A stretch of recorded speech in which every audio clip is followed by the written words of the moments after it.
Well, good evening and salutations. Oh, you're just going to change it up already. Why can't you just let me get through this without? You got it. You got it. Welcome to Topless Toy Talk, episode 27. We are your body positivity podcast for the Cybertronian era. Take that. Today is Tuesday, April 28th. Because I got that right. Mm-hmm. And I'm your host. And I am your better host, and we are happy that you are here. And I am also happy that you made it through that whole thing. Once again, I feel like you're kind of maybe getting it. You're learning how to pronounce Cybertronian era. It's a hard word combo. Cybertronian era. And you're it's like you're almost learning the script. You've got it. You're gonna get there. Someday. I believe in you. Someday I'll be professional. Probably not. Probably not. Professional something, but probably not a professional in this sense. Professional idiot. We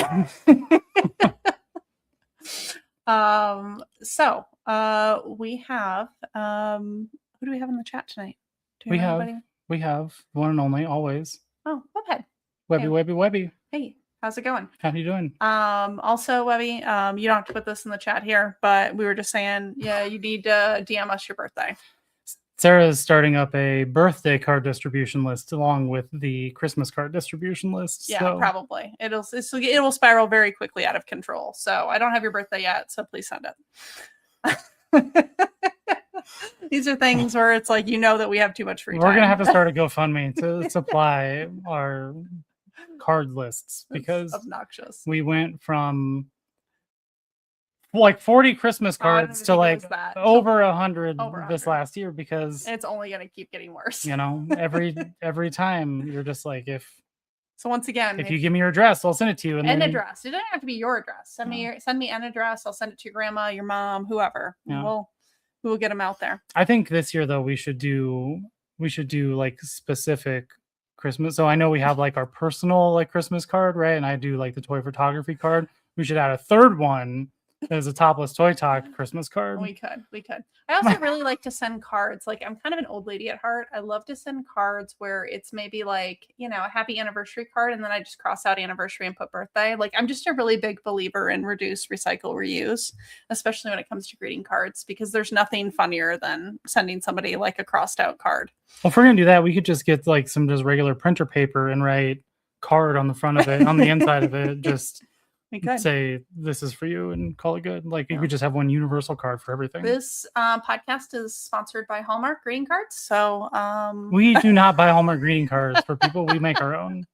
On that note, we will transition from this greeting card podcast over to the main event, which is, I would say, our guest tonight. What I am so impressed with is how somebody manages like all the things. Like, I have so many logistics questions for our guests. Like, how does this work? How do you do this? How do you make all this happen? So I feel like I may come away from this with some additional life skills and probably a way I haven't had with a private or a previous guest. I'm sorry, I was struggling with the previous word that got stuck in my mouth here. So I think I'm going to just end up sitting idly by while you just are enamored with all the logistics. Yeah. So with that, let's add our guest. Drum roll. Hello, Ben. Welcome. Hey, how's it going? Tell the internet a little bit about yourself. Who are you? Tell as much as little as you'd like. Your mother's maiden name, last 4 digits of your social security number, like any of that really essential stuff that we would need to know to understand you better. Yeah. So I run Des Moines Con. I also run Twin Cities Con, Central Florida Comic Con, Long Beach Comic Con, Alaska Comic Con. I just started the Rewind Book Fair with my friend Rachel Silverman in Minnesota. So I just run a whole bunch of events. That's what I do. See, my logistics questions, it's true. I am enamored. How do you do it all? It's a lot of stress and spreadsheets. Yes. That's pretty much it. Yeah. High five to spreadsheets. Yeah. we realized that we were in love through a spreadsheet. That's So actually not even an exaggeration. That is true. I don't remember how this started, but like we both realized that our favorite dessert was bread pudding and our favorite soda was cream soda. And once we and realized then that's that, all you need to know Those are- about another Those are person. very random things to have in common. and then we're like, oh, here, we're just going to put all these random questions in a spreadsheet and then we're just going to fill them out. Like it was everything from like shoe size to, least favorite foods, allergies. His allergy list destroyed me. But I can't eat anything. you're allergic to all the things. Yeah. I'm not allergic to foods. I'm allergic to like everything outside. Yeah. Outside, like anything that could touch me, I'm allergic to. Yeah, I have that too. Yeah. Including Like- like I'm sure mold, dander, all the inside stuff Oh, as yeah, well. Like if Yeah, I could I- actually purchase like a bubble to live in and just roll around in it, I would do it. I'd wake have up way every too much morning, fun. my sinuses would be clear. Like, Yeah. Are you on the sinus wrench train? no, I just suffer. No, Oh I no, can't. I dude, just- you gotta do it. You gotta do the sinus rinse. I do it twice a day. I got really sick like a year ago, and I kept getting these like recurring sinus infections. And no, I do this. It's gross. It looks really gross, and it's scary at first, but now it's like I don't do anything until I have my sinus rinse in the morning. Okay. I might have to give it a Yes. shot, see how it goes. Yeah, Yeah. you just take your morning allergy pill. Yeah. That's all you do. Which is a Zyrtec. It's not like Yeah. this is not prescription. I'm self-medicated. No. I try to avoid the foods that I get into because they get me like tomatoes, iceberg lettuce, and barley are the three main things that really just throw me over the top. And barley is in everything. And beer, like you're just out with Yeah. beer. I used to be really, really into like craft beers and stuff. And No, I don't know. I have nothing. No, it's craft root beer, Yeah, it's just cream soda. So this is Actually, now I your know. health podcast. cream soda, sarsaparilla. Yeah, we are Yeah, your oh, allergy podcast. I for do the- like sarsaparilla. That's a good one. That's If some you guys good, are like, into unique sodas, you got to come in the Minnesota's largest candy store in Jordan, Minnesota. Mm. It's worth checking out if you're up here. Okay. I am going to make a note of that now. Yes. We also, I haven't gone there. You have. There's the Spam Museum in Minnesota. Yeah, that's not exactly on your way from Des Moines to Minneapolis, but it's like It's like a it's like 30 minutes out of your way. It's worth checking out exactly one time. I thought it was relatively interesting, but yeah, I mean, I think once you've seen it, and Yeah. you kind of realize I could have learned that all on the internet in a fraction of the time. But there is, Yeah. I don't know. Actually, I don't know if the diner there was when I went, the diner across the street that served like Spam Oh, meals. And I don't know if that's still there or not. it probably is. But that was the highlight for me, was going through the museum and then being like, oh, now I can go eat it across the street. Nice. Fantastic. Anything food involved. So we also wanted to kind of tie it together a little bit with toys because this is Topless Toy Talk.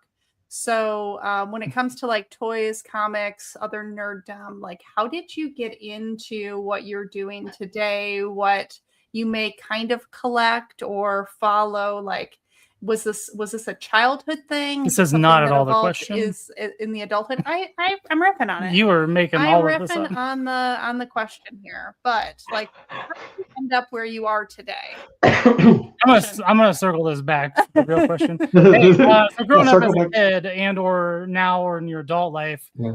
What toys were you into? I was oh man, so as a kid, G.I. Joe's a little bit, although I'm not really a G.I. Joe guy. Ninja Turtles, those are the tops. I love the Batman the animated series, action figures, Legos for sure. Anything with like space Legos or like the underwater Legos when they had they were basically space Legos but just painted different. Capitalism. Yeah, I know, but sure. I was like, wow. was like, they both need air, they both need like oxygen tanks, right? It's all the same. And so those were big when I was like I would say when I was like my early teenage years. My mom worked at KB Toys, so I got 20% off. Oh, very cool. And I would just buy up all the superhero action figures. Like I was never like a collector. I just loved playing with toys. Mhm. And then I got into wrestling action figures too, because I'm a big wrestling fan. Okay. And so I just had a huge collection of wrestling action figures, and I would put on like little, like wrestling cards with them. So how excited are you? So we'll talk more about the Des Moines Con, but how excited are you that you got the voice actors from Teenage Mutant Ninja Turtles that are coming? I'm super excited. I've worked with them before at other cons, but it's super exciting because they're all super great dudes. Mhm. I'm hyped that it's a turtle reunion, but like secretly, I'm even more hyped that it's the Tick reunion. I don't know if you were into the Tick on Fox Kids in the mid '90s. I definitely watched it. I loved the Tick. So that was something where like Townsend Coleman, he's Michelangelo, but he's also the Tick. And Rob Paulson was and I think he was Raph in, I'm not looking at my webpage now. I think he was Raph in that series, but then he was Donatello in a different series. But he was Arthur in the Tick. And man, let me go. Is that the Tick behind you on like? Yeah. Okay. Oh yeah, that's the Tick right there. Yeah. And then I have to put it back up. I got this poster signed at San Diego Comic-Con like 8 years ago by Ben Edlund, who created the Tick, and he remarked it with a picture. He drew a quick sketch of the Tick and wrote "spoon" across it. Amazing. And I'm like, this is like a priceless piece of art at that point. So yeah, that's fantastic. Yeah, actually, I miss the. Have you watched the Netflix Tick? Not Netflix, Amazon Prime. The I watched the series. I don't know. I watched the first live action series. I watched a few episodes of it, and it was like it was amazing. But I never watched the whole thing. I never had a chance to finish it. But I don't think there were very many episodes. Yeah, I was curious how it compared to the cartoon, because like the cartoon like holds like a special place. Like a lot of those 90s cartoons were just so good in their own unique way. And I don't know if we really got cartoons like that since in the same way. It was somewhat absurd. It was somewhat absurd and just very weird. And I don't know, like it was it didn't really it was just weird and crazy, and I just loved that. I was just so into it.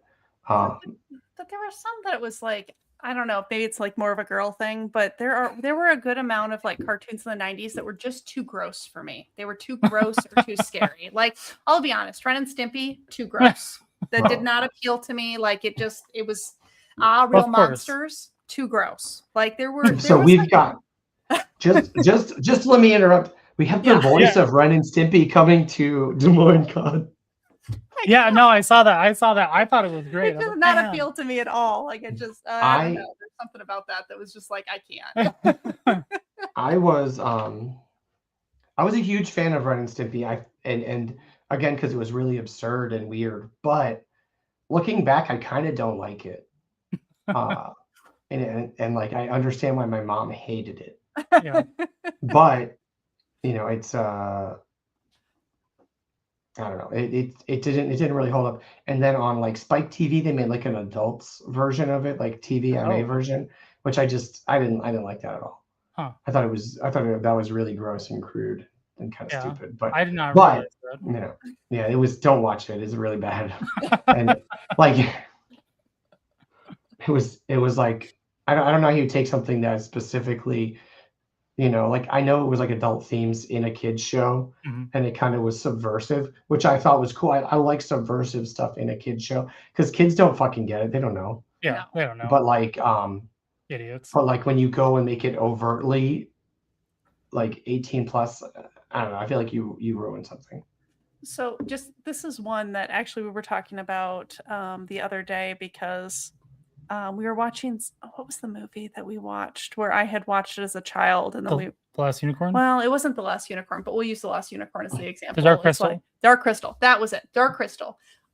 For some reason, that really appealed to me as a child. And like, I loved that movie. And Puppets. And now, yeah, it's definitely puppets. It's like the animals that were part of it. But then we rewatched that as like an adult, and you're like, man, where were the adults that were probably should have intervened? Because like as a kid, I shouldn't have been watching the same thing with like The Last Unicorn. Yeah. I love that movie. It's one of my favorites. You watch it as an adult again, and you're like, oh, this is allegory for something else. This actually has nothing to do with unicorns. And again, an adult probably should have intervened and like, yeah, this is not appropriate. So I've never seen The Last Unicorn, but so like the weekend before last, we ran the Rewind Book Fair at the Minnesota State Fairgrounds, and one of our guests was Peter S. Beagle, who wrote The Last Unicorn. Oh. And so people were like lining up to meet him. He was, I didn't know about him because I'd never seen the movie, but like he was like the coolest person I've ever met in my entire life. Huh. And he was telling stories about his life because he's like 88 years old or something. Wow. It was great. But now I need to watch The Last Unicorn or read the book or something because he obviously touched a lot of people. Yeah. No, it's a phenomenal movie. I always find it interesting how like when you watch something as a kid and it sits with you a certain way, and then you watch it again as an adult and you're like, I had no idea what was going on. Like that's like, so I don't know, it's like rediscovering in a whole different way. And I don't know, I find it interesting. I think it's probably because as like an adult, you pick up on those themes that you didn't as a child, kind of like you're mentioning. And it's kind of like the Noah's Ark, right? Like we hear that story as a child and we're like, oh, all these animals get on the boat. And then you realize as an adult, oh, everybody else in the story died, right? Like it's like a mass murder event. Like this is very different than what we thought it was. Like it was fun at first, and then you think about it and you're like, oh man.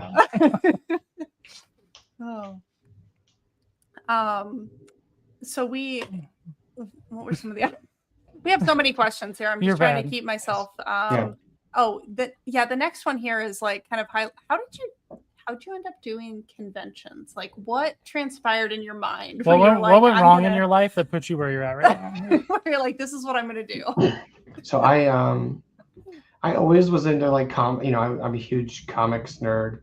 You can see my No Prize that I got for writing into Stan Lee's.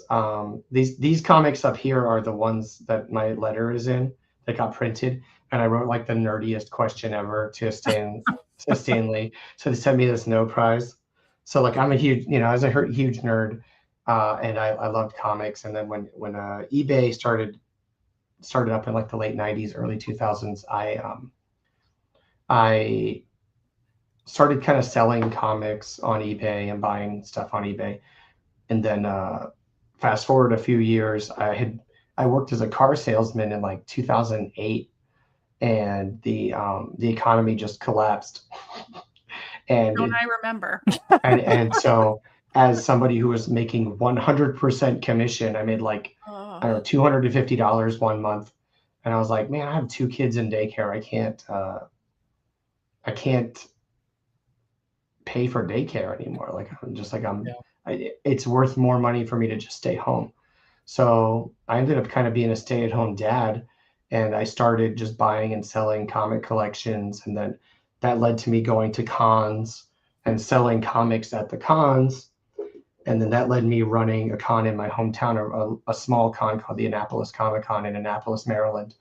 And that was, I think we had like, I don't know, 600 people showed up, and it was really fun. And I thought I did a good job, and I was like, man, maybe I like doing this more than I like selling comics, because I wasn't really making any money selling comics. I was just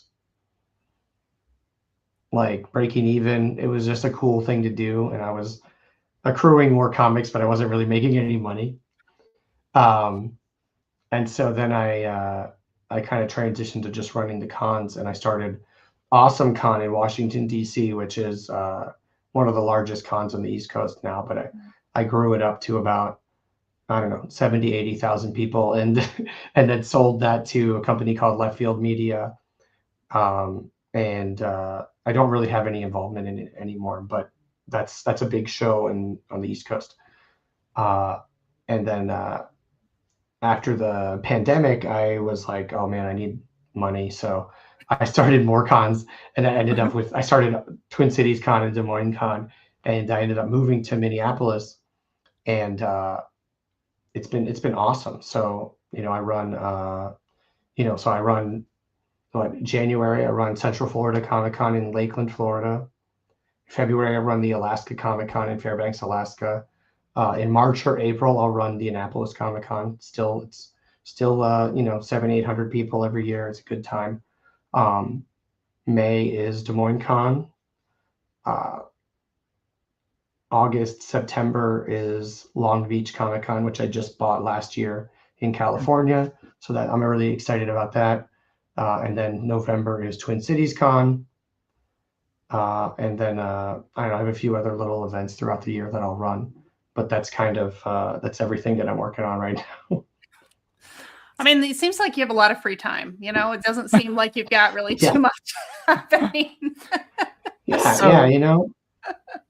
Prior to you starting up these conventions, like, did you have any experience with this, or just one day you're just like, you know what, I'm gonna run this shit, and like, I mean, outside of being a vendor, yeah. So I had been a vendor. I mean, like that was good experience being a vendor, and it's certainly for the first few years, knowing all of the local vendors from having been a vendor with them was important, and it helped me get my feet off the ground, or get the show off the ground. And I realized very early that I didn't know anything about what I was doing. So like I just started, I think I spent 2013 maybe, or 2014, the year that I really was growing the show in DC. I think I was traveling like 35 weeks out of the year, just trying to go to every single con I could to see what to do, what not to do, because I just realized I didn't know anything. And I would help out at my friends' cons. I went to, at the time, I went to Emerald City Comic Con in Seattle, which I would say was probably the best Comic Con in the world. It was so fun.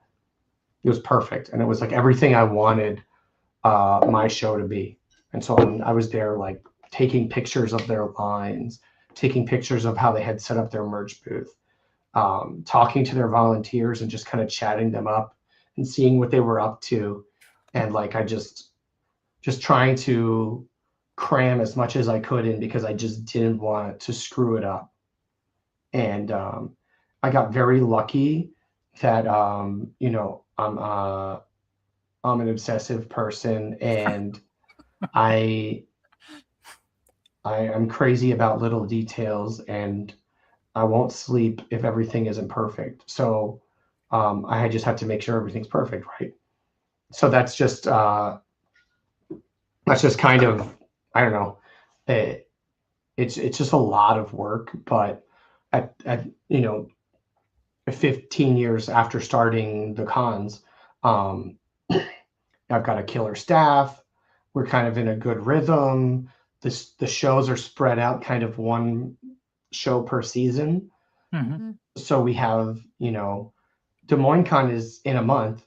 We're not going crazy right now, losing our minds planning it. We've done it, 4 times. And this is going to be the biggest and best Des Moines Con easily, but we've kind of got it. The good thing is we've maxed out the space. So like we're running the exact same space we did last year, because we can't really grow anymore. Right. So we know that part's easy, right? Like we've done it before. And so it's, I have a really good staff who's very experienced. We've run probably 40 shows since the pandemic. Wow. And so they, my crew just rolls into town, and they know what their jobs are. They get everything set up, and Twin Cities Con's a little chaotic. It's about twice as big as Des Moines Con. Okay. So in square footage and programming wise, maybe more like 3 times. Mm. Oh wow. But it's a lot bigger. So like that show's a little more stressful and chaotic because it's every year is like we're really taking a big leap Mhm. into something new, and I'm always trying to push the boundaries of what we can do for Twin Cities Con because it's so big, and we have very high expectations. Des Moines Con, we can grow it a little bit more carefully just because it's not going to have that, we're going to have the same 12, 13,000 people in Des Moines Con as we always do. Mhm. It's not, I'd love to see some crazy growth. I just don't think it's there in Des Moines. I'm just really happy with the people who come out, right? Like Yeah. I'm not, I'm not the type of person who's always going to just try to just grow the business to grow for no other reason than to grow the business. Mhm. I want, if it's growing, then great, but there has to be a reason for it, and it has to be realistic. I'm very happy with what we have in Des Moines, but so we'll do more late night programming. We're running a very cool concert this year with Sam Haft, who is one half of the Living Tombstone. He Mm. does all the music for Has Been Hotel. I think he does Hell of a Boss as well. And so like it's really cool. It's a very special thing that we've got there, as well as we got the Firefly reunion. We've got the Mhm. Turtles. It's a big year for Des Moines Con, Yeah. but it's not fundamentally bigger than anything we've done before. So like my team rolls in and they just get their stuff done, and and I'm not super stressed about it. Mhm. I mean, I think the Des Moines Con is one thing. I mean, for me personally, I look forward to every year. Right? We have to actually figure out how to get up to the Twin Cities Con. I think Yeah, we'll we figure it could out. probably, I don't know, maybe we should try to put it later this year. I know we got a few things we're trying to do Yeah. this year, but like we don't have anything in November, Well, so that's not true. I don't feel like isn't that when something I don't know. Anyway, I let's, didn't we think ought to there was get anything in sidetracked on November. that. Anyway, Twin Cities Con is the weekend before Thanksgiving, so we're about 2 weeks later than normal this year, okay. or maybe a week later. I don't know, but so it's the weekend before Thanksgiving, Yeah. which I think is a good weekend for it. I think Minneapolis is very chill that time of year, so I think it's Okay. going to be a good time to, get the hotel room at the Hyatt. We're running I think at about 8 p.m. everything shifts from the convention center to the Hyatt, and Okay. it's a hotel party con vibe. Oh wow. Okay. And Cool. it's it's a really good time. Yeah. Okay. Well, maybe we need to figure it out. Because like I mean, specifically speaking, Des Moines wise, like there's just not a lot nerdy stuff like this, right? Like That's not true. There's Galaxy Con, which we haven't gone I don't to. know. Like supposedly Galaxy Con is like, not to talk about another convention here, but like The prices on that are too high for me. yeah, we haven't. It's a little Like- pricey. Yeah, I've known their prices are kind of high. It's a similar type con to Des Moines Con. It's Yeah. just, I don't. They have their kind of same people that they bring back every year. It seems more anime but- focused. Like yeah. what I really appreciate about the Des Moines Con is like the variety, and like Mhm. I think that's where I had like questions about the guests because you mentioned like the Firefly reunion, and we talked Yeah. about Teenage Mutant Ninja Turtles. Like clearly that's something you plan, right? Like you're trying Yeah. to get like How do you make something like that happen? Like that is my question. Is like how do you reach out to somebody like the Firefly group and be like, hey, you guys want to have a reunion at the Des Moines Con? Like is that hard to do, or do you have like enough credentials where when you reach out, like you're able to organize that? So that's been kind of my main job for the past 13 or 14 years. Okay. So like I'm very well, I'm very well connected with the like the agents for these guys, and I've got 5 shows every year that I'm planning celebrity guest lineups for. So we are constantly kind of talking to people. I've started planning some of my 2027 stuff this past week. That's cool. So, I mean, that's cool. So I'm like, what are we doing for, my Central Florida Con in January. I got to get that started. Alaska Comic Con in February, which I've already booked. That show's easy because celebrities want to go to Alaska. So Oh, I'm well, actually, I was going to ask yeah, that. Like, do you have a hard time for Alaska to get celebrities there? Or are they like, I no, want to? no, I have Huh. like a waiting list of like amazing celebrities Wow. who I like would not have cool. for guessed any that. other con, I'd be like, yeah, come right in. And then this con, I'm like, you guys, I already have 6 people booked and I only have a hockey rink. It's not that big. I can't bring in, I think for Des Moines, we have like 20 or 21 celebrities. Mhm. For my Alaska show, I bring like 6. It's just, Oh, wow. I can't fit the 20 celebrities into a hockey rink Yeah. Right. in Fairbanks, Alaska. But I've got, I'm gonna, man, when we start dropping guests for Alaska, it's gonna be crazy. I booked somebody for that everybody who knows what other shows I book is gonna be really very mad that I didn't book like 20 other shows. But that's a little out of my hands. Well, I'm gonna have to keep tabs on that Yeah. just to I see mean, what. I've Yeah. got family up in Kenai. Oh, that's true. Yeah. You do. I do. I have family. Go up so it's Fairbanks, February 20th and 21st. It's the best Comic Con in the world. Okay. It is the vibe is amazing. It's super cold. It's super snowy and cold. And if you're really lucky, we'll get. I mean, if you're a little bit lucky, we'll see you'll see the Northern Lights, and they'll get like a killer Aurora Borealis show. Which, if you really actually try to go out and see them for a few nights in a row, you're virtually guaranteed, unless it's like super cloudy. That's cool. So what made you decide to do a convention in Alaska? So my friend Brett, who runs the Richmond, Virginia Comic Con. We've been friends for a long time. We run a booth at San Diego Comic Con together. Okay. And so I forget what we were. I forget why, but we were like, he's like, we should go see the Aurora Borealis. I was like, all right, cool. I have some, airline miles. Let's go do it. And then we were up there, and we were up there. We went skiing. We saw the Aurora. We had the most romantic vacation ever. Just 2 dudes in a yurt in a hot spring. We go to the hot spring, and we're in the hot spring in our swimsuits, right? And I look around, and I'm like, this is amazing. And it's like me and him, and I look, and it's like, it's all like couples. And I'm like, I think we accidentally took like a really romantic getaway. I love that so much. So we're driving around Fairbanks, and there's a comic shop in a strip mall, and we're like, oh, let's go check out the comic shop. And from the outside, it looked like your typical like dingy comic shop, right? Like, I was like, I know exactly what to expect here.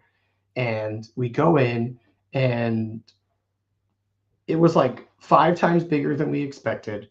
It was literally one of the best comic shops I've ever been in my entire life. Wow. They were super helpful. Everybody who works there is amazing and super helpful. And it's just called The Comic Shop. It's in Fairbanks, Alaska. It's one of the oldest comic shops in the country. Wow. And it predates the direct market, which I don't know if you're familiar with, comic stuff, but it's which most comic shops couldn't really exist before the direct market. So it's like, that's pretty amazing that there were very few pre-direct market comic shops, and there's even fewer that still survive to today, but it's been around for over 50 years. It's amazing. And so we're like, oh wow, this comic shop is great. You guys must have like a pretty cool con in the city, right? And they're like, oh no, we usually just go down to Anchorage, which is like a 6-hour drive. And I'm like, oh, interesting. And we're driving away. I'm like, as soon as I get home, I'm gonna email the tourist board of Fairbanks and see if they want a con in Fairbanks. And so that's what I did, and we set it up, and we were one of the last cons to happen before the pandemic started. So that was the first Alaska Comic Con, and it's been great. It's been just the best show. I'll talk about the Alaska show forever. It's in February, and it's perfect. The thing is, in Fairbanks, there's only one con a year, and so there isn't another opportunity to really go out and do a big costume contest to see a lot of these vendors. We have a great mix of local and out of state vendors. So we're supporting the local vendors by bringing them to the con. Mm-hmm. But then, and this is something that I think is important for all my cons, but especially for Alaska. And then we've got a good selection of out of state vendors that attendees never see otherwise. So like, if you're based, I've got vendors who are based in Florida fly up every year. Oh, wow. And so it's like, if you're one of the attendees, when are you going to buy from these vendors except for Alaska Comic Con? So it's a really special show, and the vibe is just amazing. Everybody's just so happy and positive, which is the normal Comic Con vibe, but it's like, there's only one. There's no, for like, Des Moines Con, there's a bunch of other cons in Iowa throughout the year of different size. I mean, Des Moines Con's the biggest one, but if you miss it, you got a chance to go to another one, realistically. Even if you go to like the little one that they run at the Merle Hay Mall, which I love. I love that one. Oh, God. It's because it's free and you just walk around and you just, I don't know. I love it. And I used to love it. I'm sorry. I think you had a bad used to love interaction for the last one we went to. I used to love it. This last one was complete garbage. And oh man, well, I haven't been in a couple of years.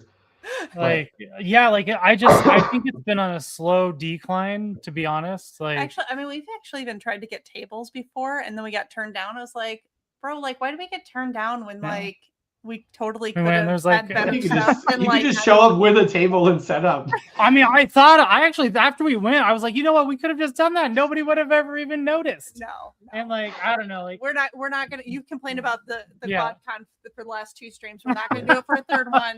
Well, the topic keeps coming up, so what do you want me to do? But I think it's my problem is I used to like it so much, and it just is slowly. Yeah. My point is really just that you've got options. No shade. I mean, but in a place like Fairbanks, you don't really have options. And then like you come up to oh my gosh, my con in Lakeland, Florida, which is in January, and Lakeland's a little city in between 2 big cities, so it's in between Orlando and Tampa. But there's about 80,000 people in Lakeland, and Tampa and Orlando each have like 3 million people each. So. But if that show, if you can't make it to Central Florida Con, there's a con the next weekend in Orlando or Tampa, and every weekend there's probably maybe 2 or 3 weekends a year that you can't find a con within 2 hours of where you are in Central Florida, and in Alaska, in Fairbanks, Alaska, you do not have that opportunity. So I wonder, like, do you see a difference then within the crowd? Like, is there just like people are nicer, more grateful? Like, do you see any sort of difference in the attendees, like when you go into a venue like that, or even I'll even say Des Moines, like in comparison to someplace like Minneapolis, where it was more. Which convention has the worst attendance? I was trying to go for the positive, but you can lean hard. So I'll say this is how it works. So like. Des Moines in Alaska, people were pretty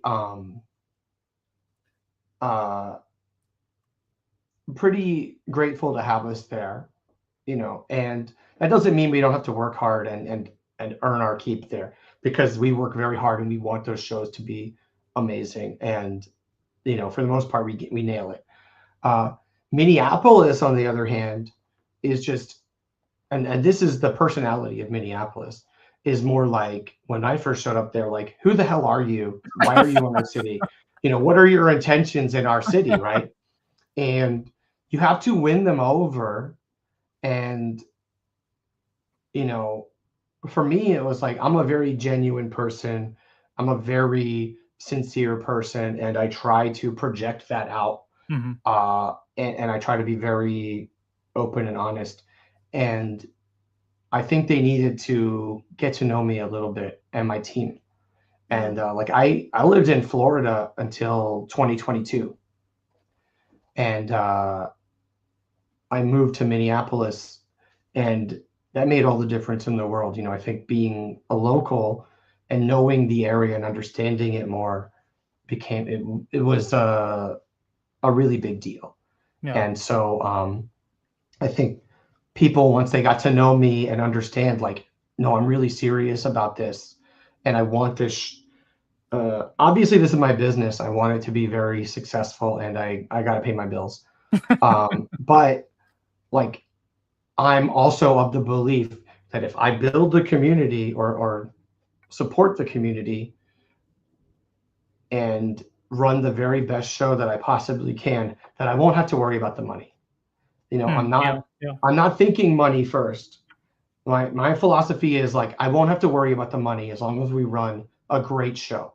Mhm. Yeah.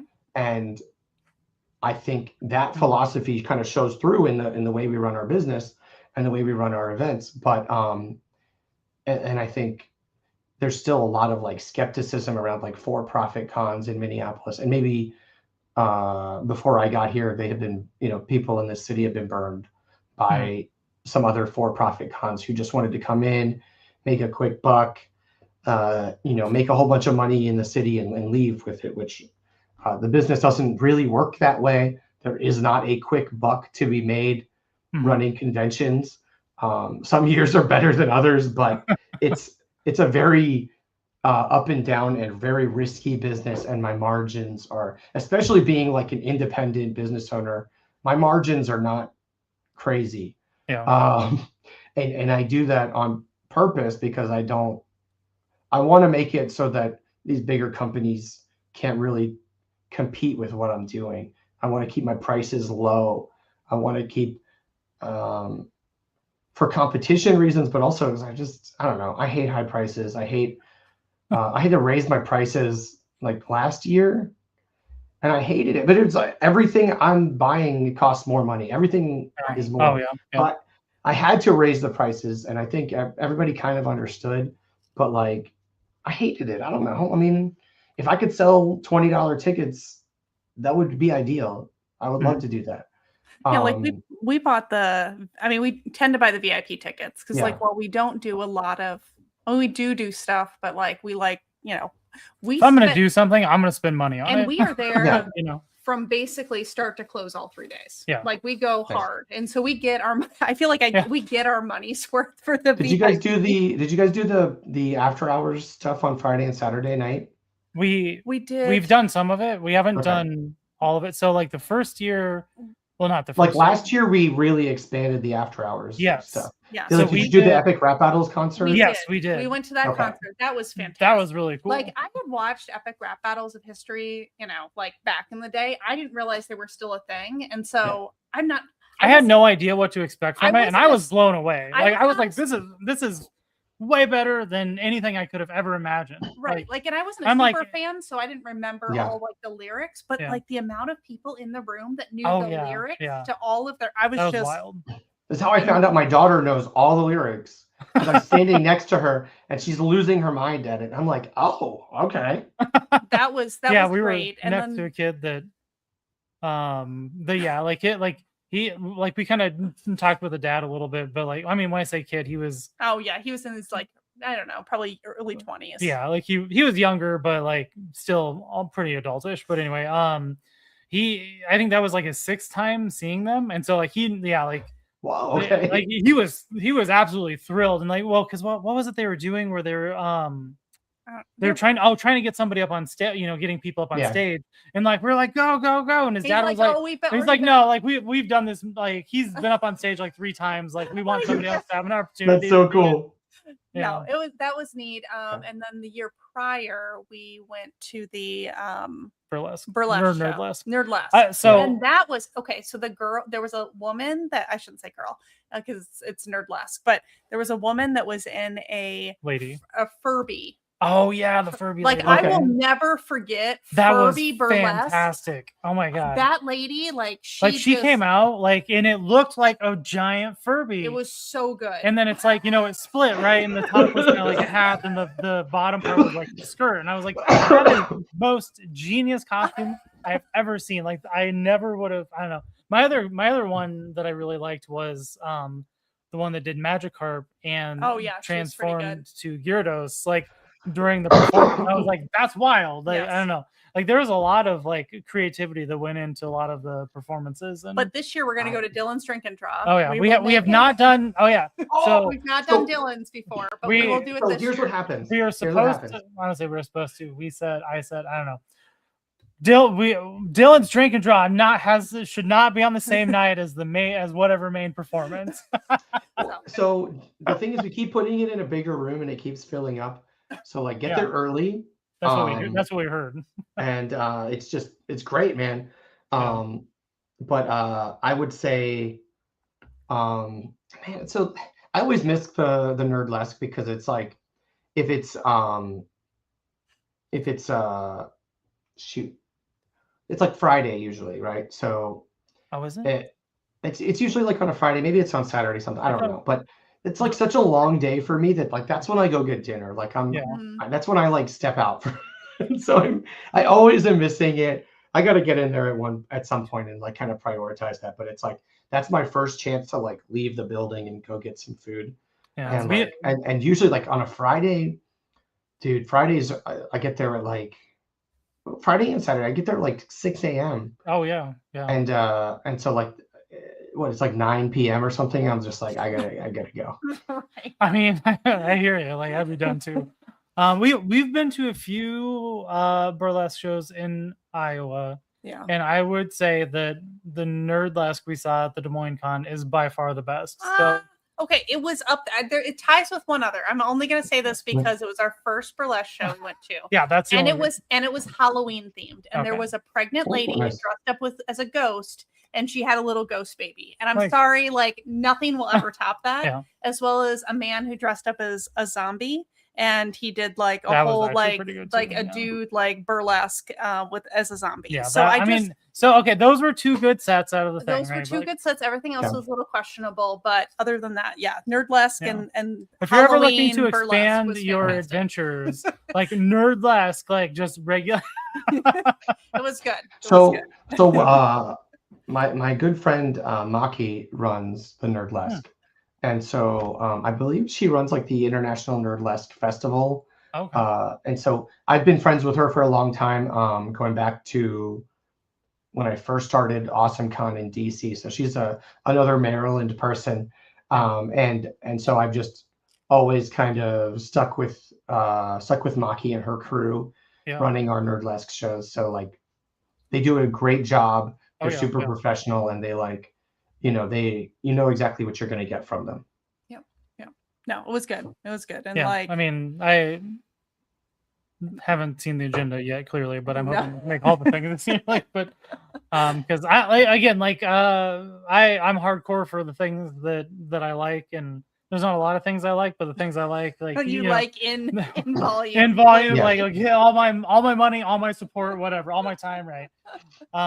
And the Des Moines Con is just a thing that now I don't, like I said, like I think we should get up to the Twin Cities Con Yeah, because yeah. to see what that's like. I don't, like it's not my home state like convention, so I mean I'm sure it's cool and all, but This like one is very Des Moines. but- It's hard to get him out of Des Moines. yeah.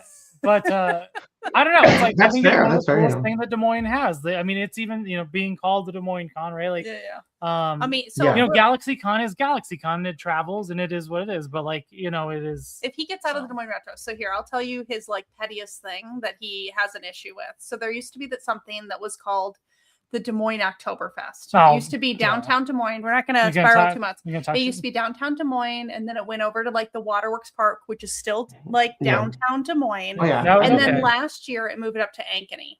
Now Ankeny is that suburb that like Skankany. nobody like I have no like I shouldn't even say this, but like I just don't respect anybody that lives in Ankeny. Like I just don't like. And there's this nothing is even not- wrong with Ankeny. like, It's a fine town. I Like, just It's like It's 10 minutes away. It's not that far. Okay, No, it's like 25. we totally protested like Ankeny stealing Des Moines Oktoberfest. Like we did not go. Like we actually went. The beer garden at the Waterworks Park had their own like separate Oktoberfest. We paid the polka police. We paid like $1,500 for the polka police to come play at this free beer garden show, Waterworks Park, just so we could see the polka police play. Because we weren't going to go. Because I have been going to the Des Moines Oktoberfest for like 20 years, and I'm like, I'm not going to Ankeny to see that shit. Well, we're not missing the polka police, so that's just the type of people we are. Where it's just like we're not gonna. So just so you know, That's if you try to crazy, move the man. Des Moines Con to Ankeny and call it the Des Moines Con, I'm not going. If you rebrand it to Ankeny Con, I'll still go. That's hilarious. Stuff. It's not petty. It is. I am dedicated. I feel like up here, it's like the whole metro is just like the cities. And so it doesn't, I mean, not that there's a venue big enough for it, but like, if we were like, I live in Bloomington. I just say Minneapolis, but I live in Bloomington. If there was a venue here, we could run, if we could run Twin Cities Con in Bloomington, it would be fine. Or if St. Paul or whatever, nobody would care. People care here. Yeah. Well, okay. So the reason why we're gonna go on a slight little tangent about Des Moines Oktoberfest, and I hope you guys see this at some point, so you know what you've done. So the reason, my biggest problem with the Des Moines Oktoberfest is they're fucking liars. That's the problem, because they came in and basically were like, oh yeah, there was a scheduling conflict because there was a concert the night before, and they basically tried to, or the night after, one or the other. So they basically were like, oh, we don't have enough time to set up, so we had to look for alternative venues. And then Des Moines Waterworks people came back and they're like, yeah, like there wasn't a conflict. Like they never even brought this up to us. They just signed we probably could have like worked something out. And I'm like, I would have showed up to help them tear down like for free just because I like it, And then they go off and announce like a 5-year contract We'll never go at the district in Ankeny. And I'm like, you don't just make a 5-year contract in Ankeny because of one scheduling conflict one time. I'm like, that is a flat lie, and that's why they won't get my business. But like, if they just came out and said, listen, we want to make more money, and we're not getting in the crowd we want at Waterworks, and so we're going to move it to Ankeny because it's fine. I will sponsor the other. And the other thing they lied about was we don't. This has nothing to do with toys. Yeah, this is no. Like I got a Deadpool upstairs that is wearing lederhosen connected. Take that. So the other thing they lied about is when they brought it out of Des Moines to Waterworks Park, they basically said that Des Moines was trying to force events out of downtown to Waterworks because they spent all this money on like the amphitheater and everything. Boring, I don't care. I'm almost done. And keep it going. And that was also a lie, because the real problem was, in order for them to host it where you have to, like, because they put apartments above the businesses, like they had to get buy-in from the people that lived up there, and so it was just too much of a hassle that they didn't want to do it. So I'm like, they lied and they lied again. They don't get my business anymore. So don't be a liar. That's the moral of the story. Yeah. If you tell me straight, I don't care. They're like, we're moving to Ankeny for profit. Good, let's go. So we're gonna go back to the question list because I'm done complaining. I should not have opened the Oktoberfest store here. What he said, Bloomington sucks. Okay. No, I'm kidding. It's not. He said he's not far. Wait, what? No, it was a joke. It was a joke. Oh, he's in Savage isn't that far away either. That's that's like that's really close to where I am. Yeah. So, but South Metro. All right, my stream tangent is over. Okay, so normally we're not almost an hour in before we do the lightning round, but if you want to do lightning round, I did want to ask some questions. I'm probably not going to ask all of them, but I had a couple. So just one that was very specific to like cons is when you're thinking about an event. And lightning round is just like, don't think about it too much, right? Yeah. So like, an event at I think he knows what session. wingman is. I know, but audience Q&A or a structured interview. So we do like a combo. Yeah. I mean, I think the Q&A is better for the fans, and the structured interview is better for the interview. It's better for everybody. But Yeah. I think I like this. I think if it's, let's say it's 45 minutes, if you do 15 minutes of structured interview at the beginning and then 30 minutes of Q&A, perfect. Because the moderator is going to ask more interesting questions. Oh yeah. And the fans, and Idiots. this is their right, but they always ask the same questions. They do. They ask the same question every Even time. if you think you have like a super unique question, it's the same super unique question everybody else has, or it's along the same path. So how'd you get into voice acting? Or you know, and like this is the same reason I don't stream the panels, because like I don't know, like it's really fun and interesting if you're all there in person. Mhm. And like just watching, like you want to watch them get the same questions and give the same answers, you know, every single time. You know, I mean, I booked the same over the years. I'll book the same guests for every show, right? Mhm. And so like, you want to see them get asked the same question in Des Moines that they get asked in Lakeland, Florida. Well, and But like if some you- of those, like if for the questions. So I think my favorite one for the Q&As is when someone gets super nerdy. And they're like, oh, hey, like, how did you do this thing of the character? Like when the script, the movie isn't matching up with like this particular like part of the comic series, like, you know, comic 149, like, how did you make sense of this person? They're like, I never actually read the comics. Like, those are my favorite. Are you talking about like Brandon last year? Well, yeah, like people just expect like the actors just like, to how be did just you as get nerdy into as like them. playing this character? And it's just like, you know, like my agent said I should try out for it. They cast me, and then I read the lines. I was just like, I really like the responses that they get to those things. So I know I've told you this one. I don't think we've talked about it here. Oh, yeah. But my favorite panel question was for Jason David Frank. Am I saying that right? Jason? Yeah. Green Ranger. JDF, yeah. I don't know why I was drawing a blank there. And someone asked, so how do the Megazords work? Now this was an adult human. It was an adult. Yes. This is not a child. And so he was like, well, like, do you mean in the show or like in real life? He was like, in the show, like it actually, like they don't exist at all because it's Japanese footage and we never really get to do anything with it. He's like, in real life, it's like, you know, a guy in a suit or a cockpit, like that's not really attached to anything. And like the facial expression on the person that asked the question, you could just see that all of their hopes and dreams in life were completely crushed. Like where they thought like the Megazords were actually real robots. And I was like, I felt so bad for that person, but at the same time, I was like, this is probably the best moment of my life. I'm gonna go on a tangent real quick. So if you're in the Q&A or if you get to ask a question, it's super fun and it's really cool. The interaction's great, but like actors are not the right people to be in the Q&A.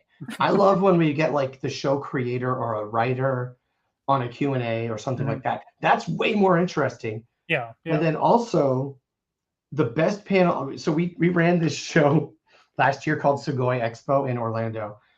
Nobody went to it. It was very poorly attended. This is the second time I've attempted to run this show, and it was like even worse attendance the second time. And it's like the show where I just experiment with things and try things out. Anyway, we had the best panel of all time. And we flew this guy in from Japan. He's a musician, and he makes like anime intro music or anime theme songs. And he's Japanese. We did a Q&A. We had scheduled the Q&A.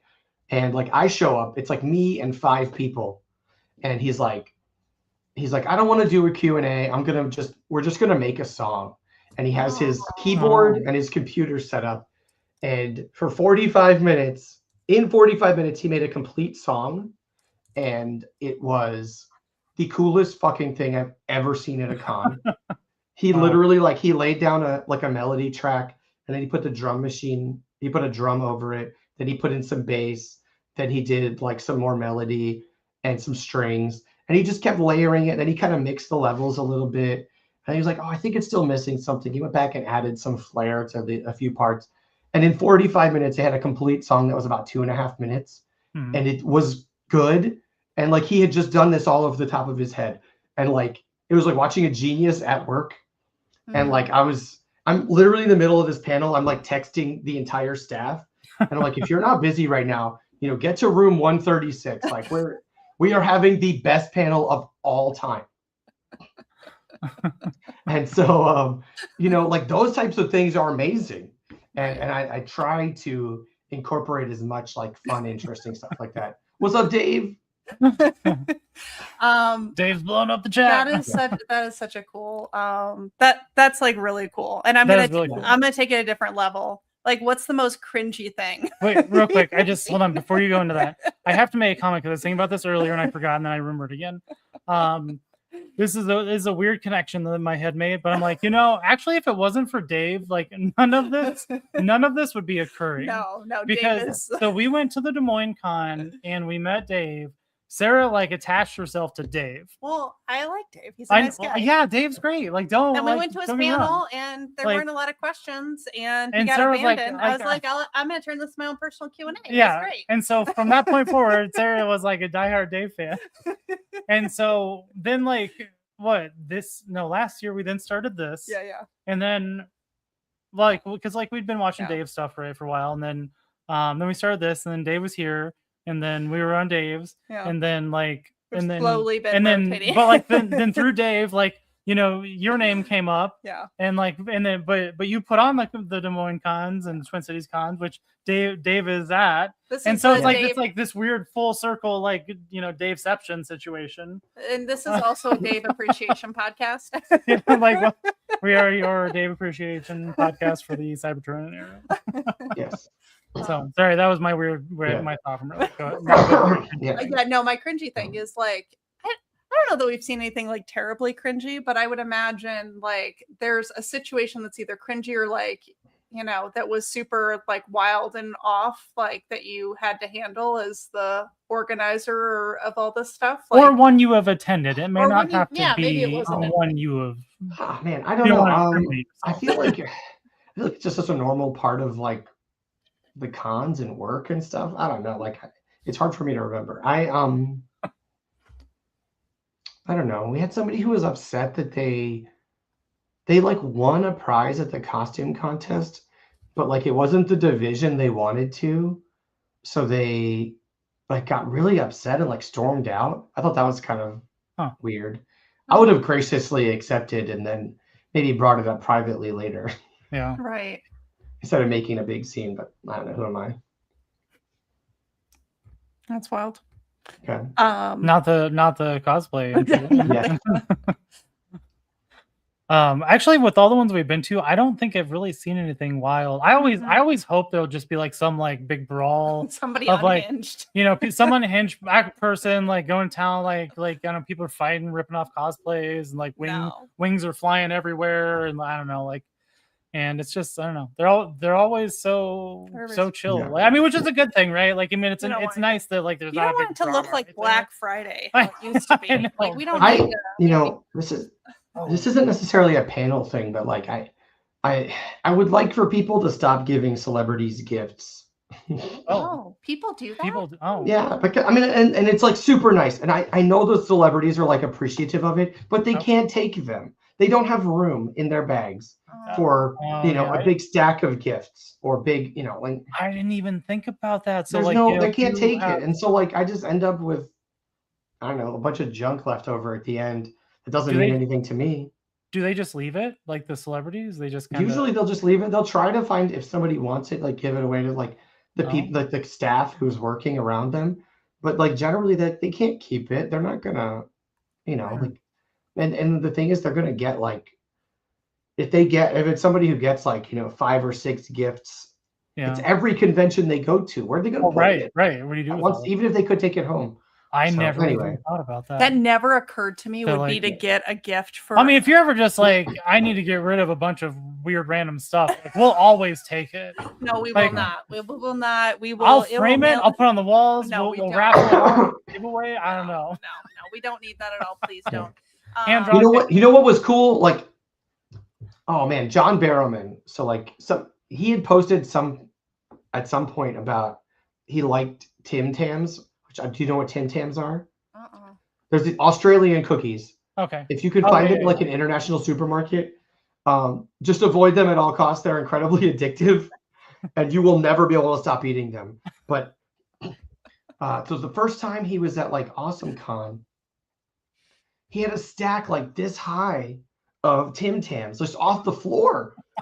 And so like he maybe took one of them and then left the rest. And so like I'm just eating Tim Tams for weeks. I probably gained 10 pounds of a Tim Tams. I mean, I do. They're so good. The caramel ones are like one of the best tasting things in the world. Please don't look it up. We're not. No, buying I'm them. making a We're note. not Is this buying like They're them. these like chocolate. There's like these chocolate caramel cookies that have like the perfect crunch, Oh. and they are delicious. So I'm safe and, because like- I don't like chocolate. So And that's fine. Yeah, they're That's very fine. chocolate, Okay. very chocolate, and like they get all over your hands. It's totally yeah. worth it. But like oh yeah. they're messy as hell, Done. but they're just we can messier find them. ones. Do you guys have a World Market in Des Moines? We do. Oh yeah, yeah. I haven't been to Yeah, you can World find it Market. at World Market has like weird international shit. So like Yeah. you can get the orange Coke from Germany, which is my favorite. If you as a fan of Club Cool at Disney World, they used to have it. It's called Mezzo Mix. They used to have it at Club Cool, which I don't know if you guys are Disney nerds. If you know what Club Cool is, Club Cool is a Coca-Cola sponsored pavilion where they have up like 8 or 9 international flavors that you can try. But they changed them like 10 years ago, so Mezzo Mix isn't there anymore. But you can get it at World Market. Mezzo Mix is just orange Fanta and Coke mixed. It's delicious, but it's like 8 or 9 flavors, and one of them is always Beverly, which is this Italian. I think it's like a mixer. I don't think it's a real soda. It tastes disgusting, and it's just there so you can like trick your friends into like drinking it. It's awesome. Every time we're there, I'll just like pretend to drink it, be like, "Oh, Beverly, it's so good," and like just watch people. They're drinking all the flavors, and they like take a big gulp of it, and they're like, for the first 2 seconds, it tastes delicious. And then after that, there's this weird aftertaste. This is very bitter. And they go, oh, and you're like, yeah, I got you. Oh man, I know what we're gonna do to Justin. Anyway, that's at Epcot if you guys go to Epcot. But but they used to have Mezzo Mix, which is a German orange Coke, and they have it at Club Cool. I mean, at a World Market. But they also have Tim Tams, and I just don't go to World Market because of it. Because I can't leave without the Tim Tams, and I can't control myself around them. Well, our World Market is just far enough away, like Ankeny, to where like we would hardly ever go to it. So it's like, I can about like, plan a trip where we could drive the 20 minutes to World Market and like load up on some stuff and then come back and try it and then see if we need to berate Ben about it's on the bad stuff or good stuff. No, like the orange Coke. It's there's the Coca-Cola brand that's called Mezzo Mix. It's owned by Coke, and then there's another one just called Spezi, which is the exact same thing. It's just not Coca-Cola brand. It's still an orange cola. Either one of them, try it. It's very good. So I'm sure it's just as sweet as my Aunt Beverly was. I'm just like, is it kind of like those jelly beans that taste like vomit or whatever, right? Is that like what it is? It's just like a joke thing that it's kind of, it does, because it's like these are all the different sodas, the Coca-Cola brands that we sell around the world, and like most of them are good. Like they have like a Bibo Kiwi Mango, which is like this South African kiwi mango drink, delicious. Or oh man, there's another. Melon Frosty, which is melon Fanta in Japan, but like it tastes so good, so good. And then every time I'm in Japan, I'm just looking for melon Fanta.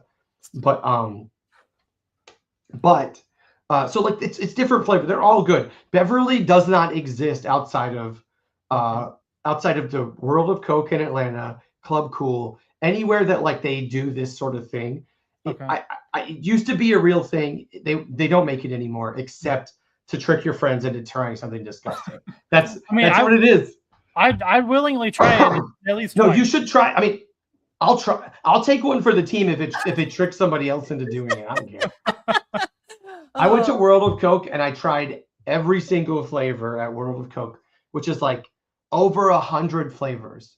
But how much did you drink of it? I mean, it had to be like a thimble full. So they give you these little cups that are like, I don't have any. It's like a little, 3-ounce cup. Okay. And then I would take like a sip of each. And by the end of it, so like by the last like 20 or so, they all started tasting exactly the same, like garbage. And I don't know if you guys ever work in like restaurants? Yeah. And like no. they get like the the big like cardboard boxes of syrup, of like Coke syrup. Oh yeah. Have you ever been around one of those that broke? Yeah. And just spilled everywhere, and it smells like sewage. It doesn't smell like delicious sugary Coca-Cola or Dr. Pepper or whatever. It smells like sewage. It's disgusting. That's what it started tasting like after, but I was in it to win it. And I was like, I'm tasting every single flavor because I'm a champion. And do you get like a sticker or a badge or like a button for doing that? No. Just self-satisfaction. Just bloated. Oh, you know what? I forgot. Yeah. I'm an idiot. Yeah. So you know how sometimes like we try to theme things? I should have brought all of our badges. Oh, why didn't we do that? Yeah, we keep all of our like badges. Actually, I'm going to ask, are you doing lanyards again this year, or are we going to be without the lanyards? Like, what do you mean? What do you mean? No, which one did we not have a lanyard? That was TF Con. Oh, that was TF Con. Sorry. Wrong convention. Yeah. There was a convention where we were not giving lanyards, and I was very grumpy about it. In Chicago. I thought that was dumb. Yeah, I think the VIPs get their own lanyard. Yeah. Okay. And then you can buy the con lanyard, and then I just have plain black lanyards for everybody else. But there are 50,000 lanyards in storage just in case. Fantastic. And one of our lanyards, he was cleaning out his closet and took way too long, and it destroyed the rest of the house. And I'm only a little bit better about it. But he was pulling out all your lanyards from your closet. Yeah. And actually you found a lanyard from T Honda. Yep. Like some of the people that we've had on top. AKA Travis Bentley. Yeah. We found Travis Bentley lanyard from Des Moines Con. Nice. So I was very funny. It's just like, it's the whole like full circle thing. It's just, I don't know. Like now, I think that was the 2022. Yeah. Or 2023, 2023. I can't remember which one. Yeah, that was. What I wanted to circle back on some of the vendors that you had too. What I thought was kind of neat for the Des Moines Con, and you referenced it as like having local people. It does seem like there's a good mix, and so like how do you do that? And do you intentionally do some sort of like percentage of that, or is it just whoever? How do you feel like you guys suck and you don't get in? No,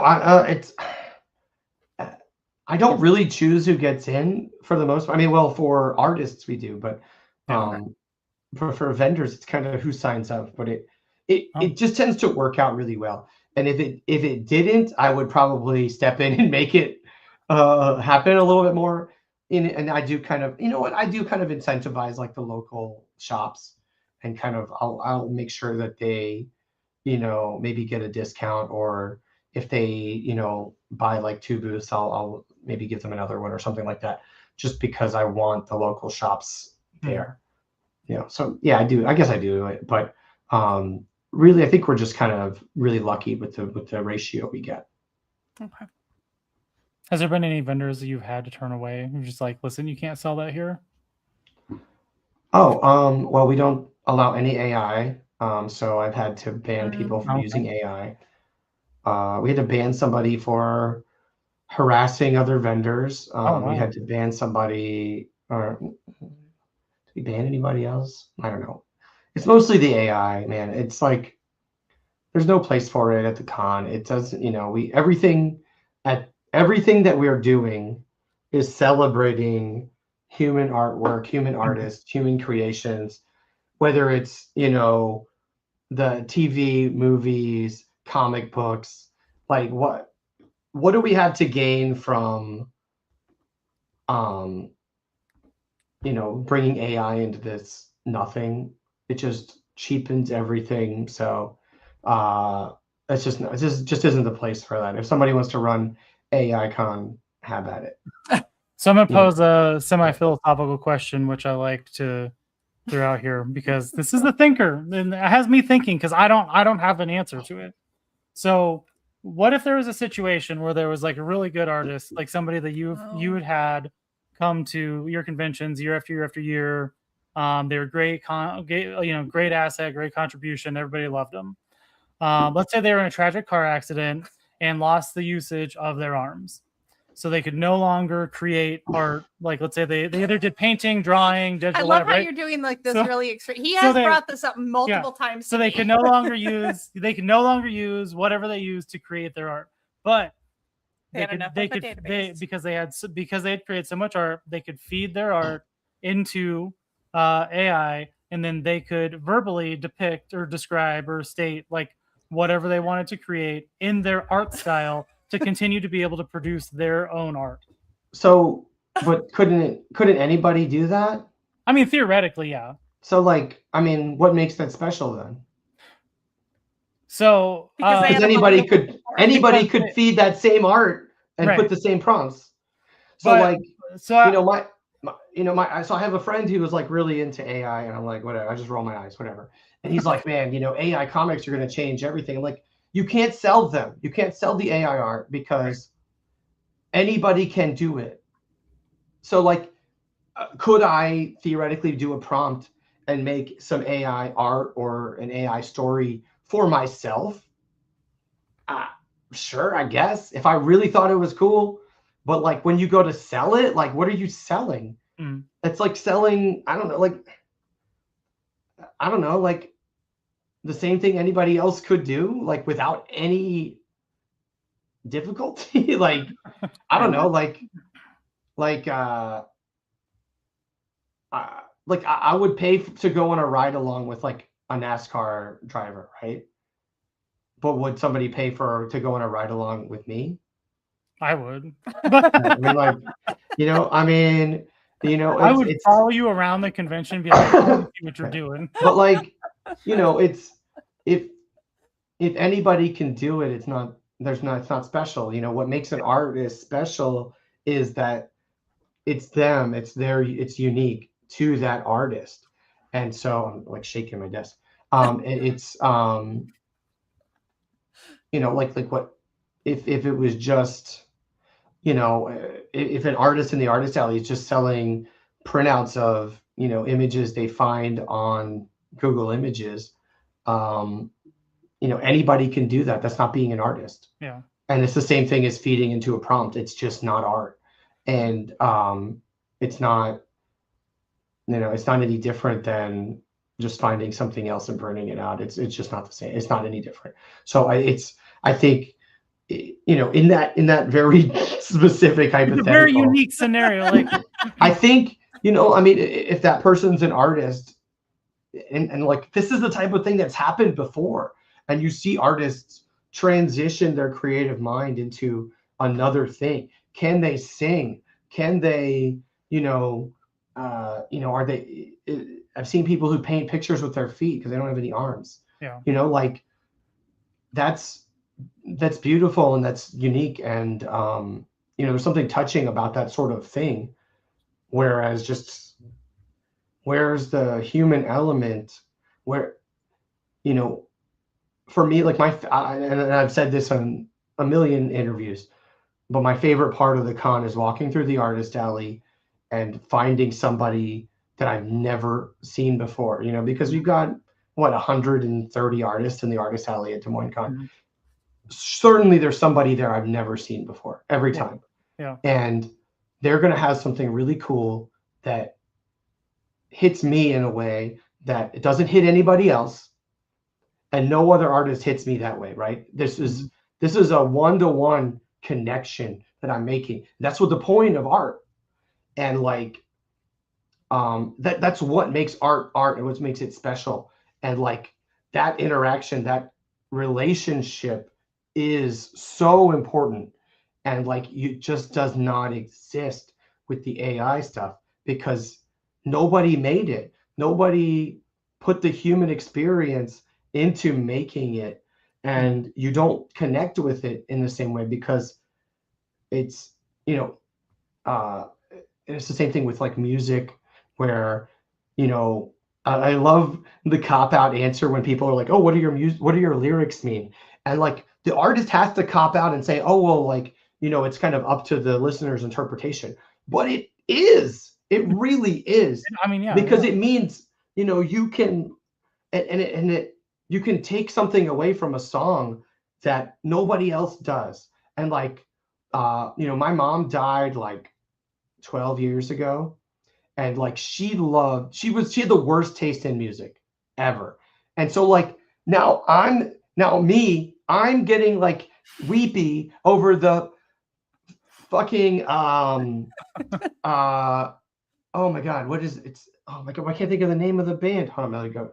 It's the stupidest freaking It's oh, what was that Canadian band? it's I watched that documentary on. Nickelback. Yeah, I was gonna say Nickelback. Is it Nickelback? No, it's worse. It's the Bloodhound Gang. It's the Bloodhound Bloodhound Gang. And now I'm crying over the Bloodhound Gang because my mom liked them. Yeah, they're terrible. They're horrible. I mean, like, come on, and I'm like, oh my god, and I'm like, oh, mom loved them, you know, and like I like to indulge in occasional Bloodhound Gang. But that's like a human connection. Yeah, and that's like what art is all about. And like it just does not exist in AI. And it's you know, I'll you know, I don't know, I should write like an anti-AI manifesto. Well, like AI is like you're looking through, I would say for art, it's almost like you're looking through a cloudy mirror. It's like a copy of a copy. It's like it like you understand what it is, but it's got something there that's kind of not quite right. So my biggest thing with a lot of the AI stuff is, okay, so the way I try to view AI, because again, we work for a corporation and there's a lot of AI push, right? To be more efficient. Like literally every conference call. So I try to view AI as the same thing as like a computer, where if it is used as a tool to like enhance one of your skills or make you more productive or whatever, right? Like it's okay, right? But if it's used as something that's trying to like steal or replace, then it's not really the best thing, right? Like, you know, people can use computers to steal money and whatever, right, from other people, right? Like, I mean, people try to use computers to replace the human element in varying degrees of success, which is usually not all that great. But and so I think if AI is used in the sense of trying to as a tool, right, controlled by a user, like I think it can be okay, you know, because it's an extension of the user in the same way like a computer is, or like some other type of program, right? Like, I mean, if you really want to get deep into it, I question nowadays, and actually for a while, are things like Photoshop really any different than AI? Because like AI is the buzzword for, you know, advanced machine learning in a sense. And a lot of that stuff has been baked into programs for a long time. It just hasn't been shoved down our throats and, you know, phrased the way it has. But in the specific world, when it comes to like art and creating art, like art, you know, from a person, I think the big thing that gets me is the deception, where people are not forthcoming. Because I could see like an AI photo and be like, okay, that's kind of interesting, right? But if I'm not told it's an AI photo, then I'm like, that's just hot trash, right? Now, so here's what I'm going to interrupt you. This is the guy who sets off our smoke alarms like every week because he has his own personal little fog machine. So he's taking foggy pictures of action figures. That is like real fog. So he's trying to defend AI when he is setting off the phone. I like practical effects all the time. So, you know, the practical effects guy defending AI is the humor of that does not. I'm not trying to defend it. I'm just trying to say that like, I can appreciate it for what it is if I'm not deceived. Yeah, I mean that's and I think it's weird. Like, why would you use AI for art, which is like the thing that humans are like really qualified to do, you know? And like, Yeah. I don't know. I just like, I think I saw an article where they were like, they could use AI to like detect like early warning signs for cancer or something like that. Fucking great. Yeah. That's fantastic. all. Hell yeah. But instead they're like, but what if we used it for art? Like, but what if we made a daily meme comic instead? Let's that's not, where let's not like get rid of like jobs of like things where it can identify it faster and there's like these human error things. Like, let's try and undercut people that are often just scraping by anyway. So I think the reason why I have this really specific scenario that I just am curious about people's opinion on is because I think a lot of the people that we talk to like all have the same opinion, right? Because a lot of it's in like the artist realm, right? And it's like AI sucks, right? And it's not necessarily like like AI sucks, right? It's exactly how you stated it, where like we're all about fighting the cancer, right? Like, but we should do but that. also like humans create art, right? Like, why do we want to throw in a prompt and have that be considered art? I think Fanboy's comment here is kind of interesting. It's like he's a songwriter, and if you want to bring that up. I won't. Well, let me finish my thought real quick. And so like I created this weird scenario where I was thinking about it this one day because I'm like, well, I don't have a lot of artistic abilities, but I have discovered a form of expression within the last few years that I didn't previously have. Mostly because you didn't even know it existed. Because I didn't know it. Yeah, because I didn't even know it existed. And I'm like, so like, let's say tomorrow I get in a car accident and I can no longer use my appendages, like that I have I don't know how else I would do what I have discovered is my creative expression. You would just learn how to draw with your mouth. And I know, like, I don't draw with my hands, like, but I know, like, I couldn't create what I create now with AI and action figures, right? Like, it wouldn't work the same. Yeah. And I like, because anytime I see it, like, I'm like, you can really easily tell that's AI. But like, so I try to take it from like another perspective. Like, if I was a painter, right? If I painted, if I was like, if I if I don't know what's the word there, drawing. If I was a drawer, and that like, and I was in that scenario and I was like, this is my thing. This is my only thing. I can't do anything else.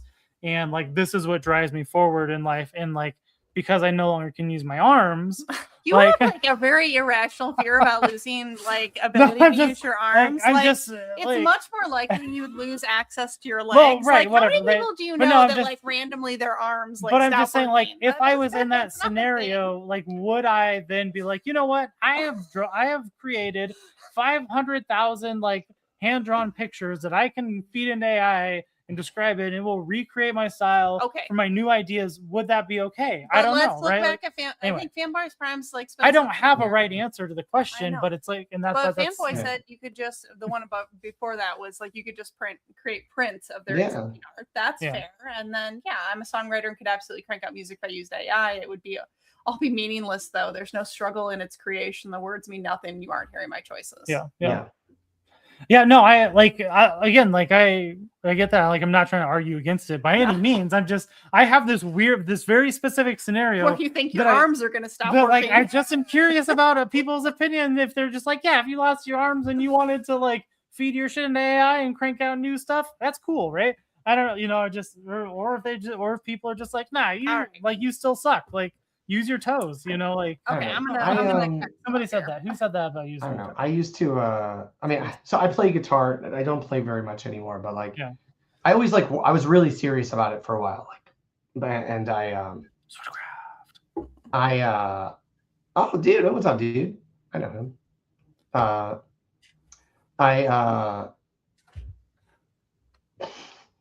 I always was worried, like, what if I broke my hand, or like, what if my hand was amputated, like how I play guitar? And the answer is like, I hardly play guitar anymore anyway. What the fuck? I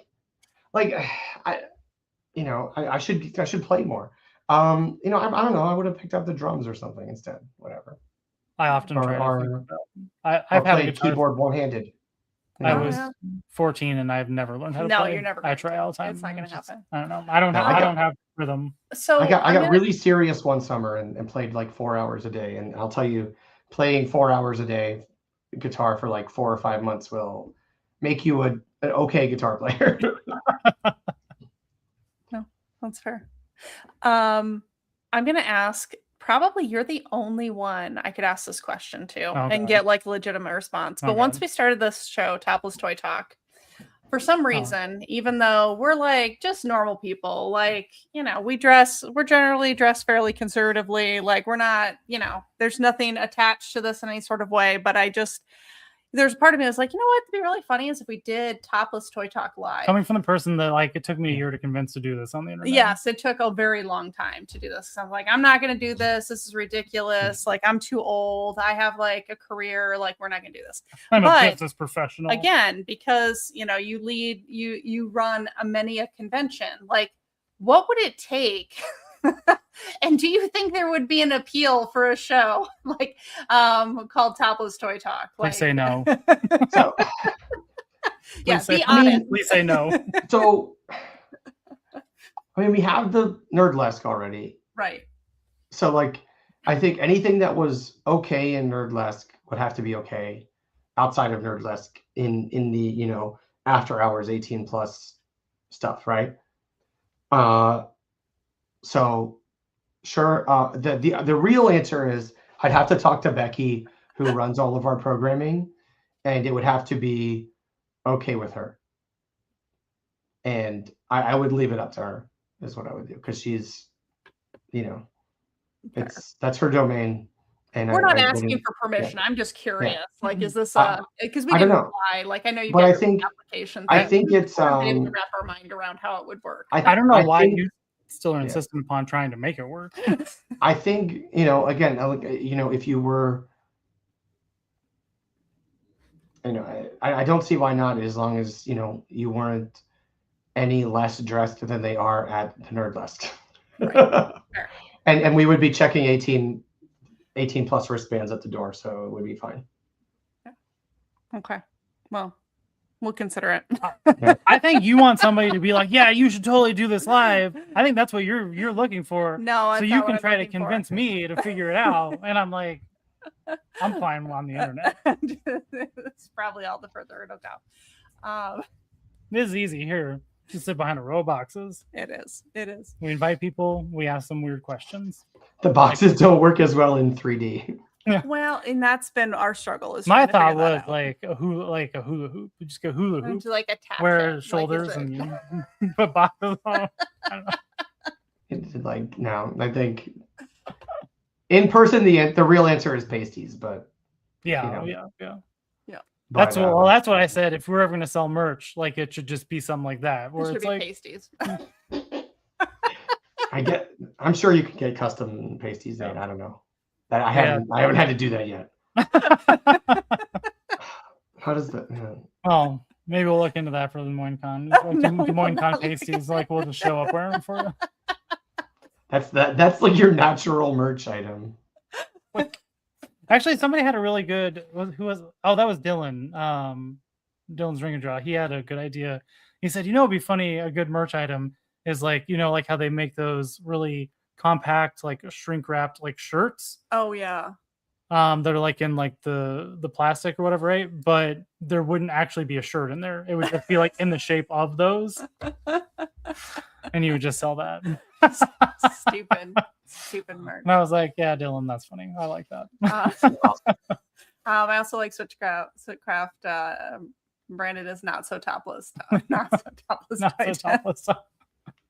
Fantastic. Well, so the thing that I keep trying to tell you is like, yeah, it's fine for us, right? But like what we do is like we talk to people. Right. And so how do we do that? And so who would want to like join us like to talk about? And two, I'm like, then there would be three of us behind you. And I'm like, are you okay with that happening? Like, I'm like, what? I'm like, I am what I am. Like, I mean, you're the one that's. Oh goodness. I feel like we covered all the things. There's all kinds of stuff. I know we still have so many things. Was there anything else that you wanted to talk about, Ben, that we did not cover? That's convention related, conspiratorial, things that you're into. And what happened to your like- conspiracy I theory know of the it. week? I didn't have a conspiracy this right now. Oh, okay. No, I don't think so. I just want people to know that Des Moines Con is in 1 month. Yep. It's gonna be awesome. So- I say put links in the chat. This QR code up here in the corner of the screen is a link to the Des Moines Con. So if anybody scans that, it will take them out to the website. If you look on our socials, there's a 20% off coupon code. That expires on the 5th of May. Okay. So you've got until, is that a Tuesday? Yeah, so you got until then. Oh man, that's that's the kind of the main thing I want everyone to know about that. But yeah, we've got a killer lineup. I don't know if we have any more guests to announce. Let me look real quick. I think everybody's been announced. Oh, he's not. Oh, that one's not coming. Maybe next year. Everybody's on the website. I've got like 1 or 2 offers out to like some really big names, but I don't know. I don't know if those are coming through at this point. We'll see. Yeah. Keep an eye out on our website and socials, and we'll announce whatever we can. I mean, I like the things I like, and if I don't like it, I gladly express that. not go to Ankeny. I'll gladly not go to Ankeny. Again, like I think the Des Moines Con is great. I have to imagine that the other ones you put on are equally as great. Yeah. So, if you can't attend Des Moines Con, Get your Twin Cities Con or Twin Cities Con. Long Beach Comic Con is in September. It's Labor Day weekend. That's in California.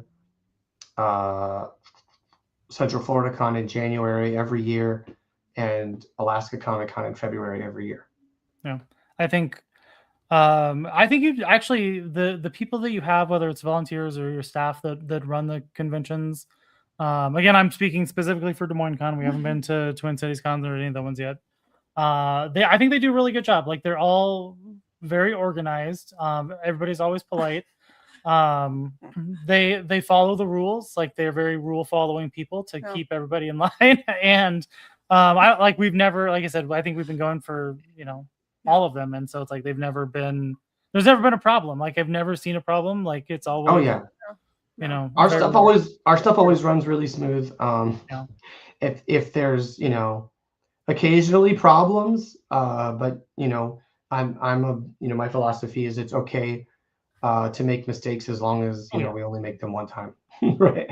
Fantastic. So we typically if things break, we'll fix it the next time, but Des Moines Con runs very, very smoothly.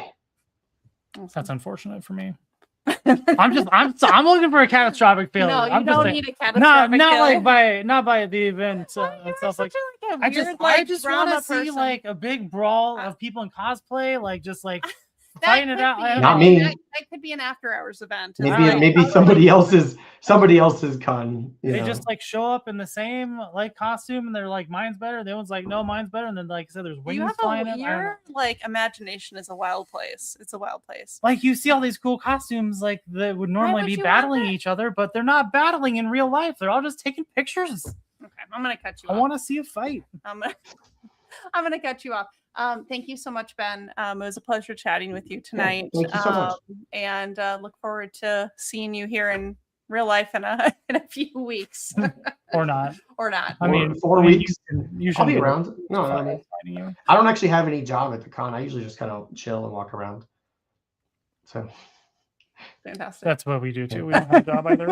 At the con. I'm in the office like running reports and replying to emails. That's it. That's very great. Love it.